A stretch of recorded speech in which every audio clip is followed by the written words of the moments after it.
নমস্কার দর্শকবৃন্দ, বরাক নিউজে আপনাদের স্বাগত জানাচ্ছি। নিয়ে আসলাম আজকে ইম্পর্টেন্ট গুরুত্বপূর্ণ কয়েকটি খবর। ভিডিওটিতে আগে যাওয়ার আগে আপনাদেরকে অনুরোধ করছি দর্শকবৃন্দ, বরাক নিউজকে দয়া করে সাবস্ক্রাইব করে পাশে বেল আইকনটা ক্লিক করে ফেসবুক পেজটাকেও ফলো করে রাখবেন, যাতে যখনই আমরা ভিডিও আপলোড করি সবার আগে নোটিফিকেশন আপনার কাছে যায়। তো চলুন দেখে নেওয়া যাক আজকে ইম্পর্টেন্ট খবরগুলি। গত 19শে ফেব্রুয়ারি 2026 তারিখে আইএসবিটি বাইপাস এলাকায় একটি অপ্রীতিকর ঘটনা ঘটে। অভিযোগ অনুযায়ী এক যুবতী তার হবু স্বামীকে নিয়ে একটি গাড়িতে বসেছিলেন। সেই সময় কয়েকজন দুষ্কৃতী সেখানে এসে তাদের ভয় দেখায় এবং যুবতীকে যৌন হেনস্থা অর্থাৎ সেক্সুয়ালি অ্যাসল্ট করে। শুধু তাই নয়, ভয় দেখিয়ে তাদের কাছ থেকে 1 লক্ষ টাকাও হাতিয়ে নেওয়া হয়। শিলচর সদর থানার এই মর্মে একটি মামলা নথিভুক্ত করা হয়েছে।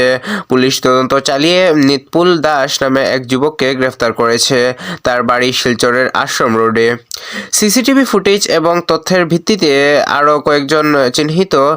কয়েকজনকেও চিহ্নিত করা হয়েছে। পুলিশ বর্তমানে এই যুবতীর মেডিকেল রিপোর্টের অপেক্ষায় আছে, যাতে মামলার সত্যতা শতভাগ নিশ্চিত করা যায়।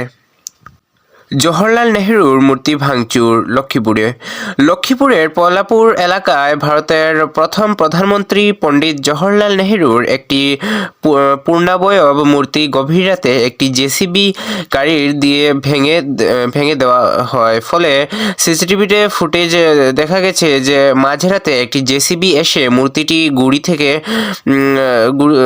গুড়িয়ে দিয়ে চলে যায়। স্থানীয় বাসিন্দারা এই ঘটনায় ক্ষুব্ধ হন এবং উল্লেখ্য যে এই মূর্তিটি অসমের প্রাক্তন মন্ত্রী স্বর্গীয় দীনেশ প্রসাদ গোয়ালার উদ্যোগে স্থাপন করা হয়েছিল। পুলিশ ঘটনার তদন্ত শুরু করেছে এবং দোষীদের খুঁজে বের করার চেষ্টা চালাচ্ছে। দর্শকবৃন্দ, আপনারা যদি এখনও আমাদের বরাক নিউজের ইউটিউব চ্যানেলটাকে সাবস্ক্রাইব করেননি, দয়া করে দর্শকবৃন্দ প্লিজ দয়া করে আমাদের বরাক নিউজের ইউটিউব চ্যানেলটাকে সাবস্ক্রাইব করে নিন এবং পাশের বেল আইকনটাকে বাজিয়ে রাখুন এবং আমাদের বরাক নিউজের ফেসবুক পেজটাকে ফলো করে রাখুন, যাতে যখনই আমরা ভিডিও আপলোড করি সবার আগে নোটিফিকেশন আপনার কাছে যায়। দর্শকবৃন্দ, কর্মসংস্থান ও চাকরির সুযোগ। শিলচরের ফাটক বাজারের চৌধুরী টেক্সটাইল এর একটি নতুন শপিং মল C2 অর্থাৎ চৌধুরী টেক্সটাইল 2 আগামী 1 মার্চ 2026 তারিখে উদ্বোধন হতে চলেছে। অভিজ্ঞ সেলসম্যান পুরুষদের জন্য চাকরির খবর। দর্শকবৃন্দ, মাসিক বেতন 15,000 টাকা থেকে শুরু হবে এবং থাকা এবং খাওয়ার ব্যবস্থা আছে। যদি আপনারা এই চাকরির জন্য অ্যাপ্লাই করতে চান, তাহলে আপনারা এই নাম্বারে যোগাযোগ করতে পারেন। নাম্বারটা হচ্ছে 9864245707। আপনারা এই নাম্বারে যোগাযোগ করতে পারেন। সকাল 11টা থেকে রাত 8টার মধ্যে যোগাযোগ করতে বলা হয়েছে। শিলচরের হাইলাকান্দি রোডের দিবাসকন্ড ডায়াগনস্টিক সেন্টারে আগামী 28শে ফেব্রুয়ারি গুয়াহাটির হেলথ সিটি হাসপাতালের বিখ্যাত নিউরোলজিস্ট ডক্টর সৌভিক দে রোগী দেখবেন। কিডনি পাথর, প্রস্টেট সমস্যা, কিডনি ট্রান্সপ্লান্টেশন পরামর্শ বা UTI এবং পুরুষদের বিভিন্ন যৌন সমস্যা, সেক্সুয়াল ডিসঅর্ডার যদি থাকে, আপনারা সেখানে দেখাতে পারবেন দর্শকবৃন্দ সেই ডক্টর বাবুকে। নাম্বারটা হচ্ছে ওনার যদি আপনারা চিকিৎসা জন্য আপনারা যদি দেখাতে চান, তাহলে আপনারা বুকিং করতে পারবেন। নাম্বারটা দিয়ে দেওয়া হয়েছে। নাম্বারটা হচ্ছে 9435620734। এই নাম্বারে যোগাযোগ করে আপনারা আপনাদের স্লটটা বুক করতে পারবেন দর্শকবৃন্দ।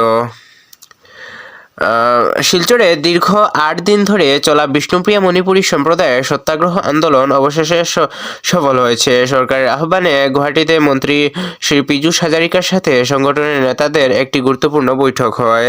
গৃহীত সিদ্ধান্তসমূহ স্কুলগুলোতে বিষ্ণুপ্রিয়া মণিপুরী ভাষার শিক্ষাদান অর্থাৎ মিডিয়াম অফ ইনস্ট্রাকশন শুরু হবে। ভাষা শিক্ষকদের দ্রুত নিয়োগ দেওয়া হবে।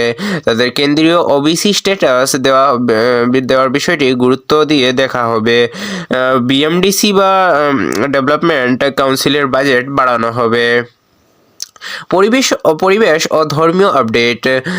Silchar Sarvodaya high school national clean air programme NCAP এর অধীনে একটি সচেতনতা সেমিনার অনুষ্ঠিত হয়। এর লক্ষ্য হলো ছাত্রছাত্রীদের মাধ্যমে শহরকে দূষণমুক্ত করার পদক্ষেপ নেওয়া। 2026 সালের রমজান মাসের জন্য অসম সুন্নি মাদ্রাসা শিক্ষা পরিষদ জনপ্রতি 82 টাকা ফিতরা নির্ধারণ করেছে। তো এগুলো ছিল আজকের ইম্পর্টেন্ট এবং গুরুত্বপূর্ণ খবর দর্শকবৃন্দ। এগুলোর মধ্যে আপনার সবচেয়ে বেশি গুরুত্বপূর্ণ বলে কোনটা মনে হয়েছে কমেন্ট করে নিশ্চয়ই জানাবেন, এবং ভিডিওটিকে এখনও যদি শেয়ার না করে থাকেন দর্শকবৃন্দ প্লিজ দয়া করে আপনারা ভিডিওটিকে শেয়ার করে দেবেন আপনার কাছের মানুষজনদের কাছে, এবং ভিডিওটিকে একটি লাইক করে দেবেন, এবং ভিডিওটিকে এবং চ্যানেলটিকে যদি এখনও সাবস্ক্রাইব করে না থাকে দর্শকবৃন্দ প্লিজ দয়া করে আমাদের বরাক নিউজের ইউটিউব চ্যানেলটিকে সাবস্ক্রাইব করে নিন। দেখা হচ্ছে আগামীকাল আরেকটি ভিডিওতে, ততক্ষণের জন্য ভালো থাকবেন, সুস্থ থাকবেন, জয় হিন্দ।